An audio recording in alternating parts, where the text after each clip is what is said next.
जिंदगी की कुछ कहानियाँ ऐसी भी होती है जो अंधेरे में दब जाती है। यह कहानी है संध्या की, जो पाप में नहीं मजबूरी में गिरी थी और फिर परमेश्वर की रोशनी में उठ खड़ी हुई। आइए इस कहानी को सुनते हैं। मुंबई शहर की रातें चमकती है, पर हर चमक में कोई ना कोई अंधेरे में छिपा होता है। संध्या भी उसी अंधेरे में जन्मी एक रोशनी थी, जो अब खुद बुझने की कगार पर थी। वो अंधेरी के एक ब्यूटी पार्लर में काम करती थी। उम्र बस 32 साल, पर चेहरे पर दुनिया की थकान लिखी थी। पति शराबी था, रोज मारपीट करता था और घर का खर्चा संध्या के कंधों पर था। एक दिन जब उसने सोचा कि अब बस, अब और नहीं, वो उस घर को छोड़कर अपने बेटी को लेकर चली गई। कुछ दिन वो अपने सहेली के पास किराए पर रहती थी।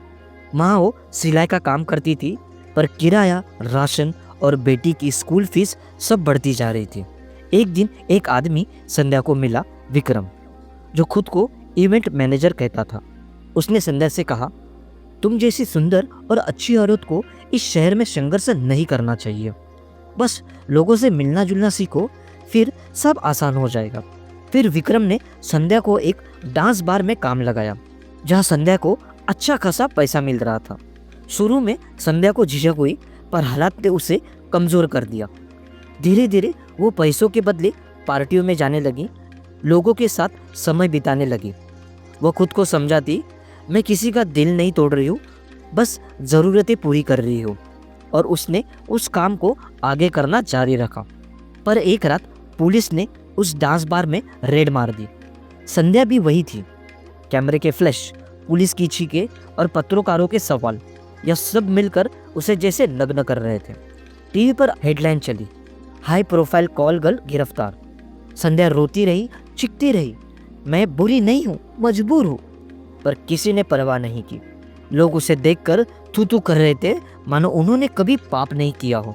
अगले दिन उसे अदालत में पेश किया गया। जज की मेज के सामने बैठे लोग उसे घूर रहे थे। पत्रकारों के कैमरे अब भी चमक रहे थे। प्रोसिक्यूटर ने कहा, महोदय, यह महिला समाज के लिए कलंक है, कानून इसकी सजा चाहता है। संध्या सिर झुकाए खड़ी थी। उसकी आंखों में पानी था, शर्म थी, दर्द था, टूटी हुई उम्मीद भी थी। फिर अदालत में एक व्यक्ति आया, एक समाज सेवक और काउंसलर, राहुल मेहता, जो यीशु मसीह पर विश्वास भी करता था। वो पिछले कई सालों से पुनर्वास केंद्र चला रहा था। उसने कहा, महोदय, इस महिला का पाप सजा नहीं, सहानुभूति मांगता है। क्या किसी ने पूछा कि यह इस रास्ते पर क्यों आई? अगर समाज उसे गिरने पर धकेलता रहेगा तो उठेगी कैसे? पूरा कोर्ट कुछ क्षण के लिए मौन हो गया। फिर राहुल ने आगे कहा, जो लोग इसे दोषी कह रहे, क्या वे सब अपने भीतर पूरी तरह निर्दोष है? अगर किसी ने भी पाप नहीं किया हो, किसी ने भी दिल न दुखाया हो, या फिर किसी ने भी छल नहीं किया हो, तो वह पहला पत्थर इस संध्या पर फेंके। पूरी अदालत में सन्नाटा छा गया। किसी ने नजर नहीं उठाई। जज ने चुप्पी तोड़कर कहा, संध्या, तुम्हारे कर्म गलत थे, पर तुम अपराधी नहीं। कानून तुम्हें सजा नहीं, सुधार का मौका देगा। तुम्हें पुनर्वास केंद्र में भेजा जाता है ताकि तुम नई जिंदगी शुरू कर सको। संध्या की आंखों में आंसू बहने लगे। यह पहली बार था जब किसी ने उसे पापिनी नहीं, इंसान कहा था। राहुल ने पुनर्वास केंद्र में संध्या को एक नई दिशा दी। वहाँ उसे दूसरी महिला मिली, जो जिंदगी के अलग अलग ठोकर से टूटी हुई थी।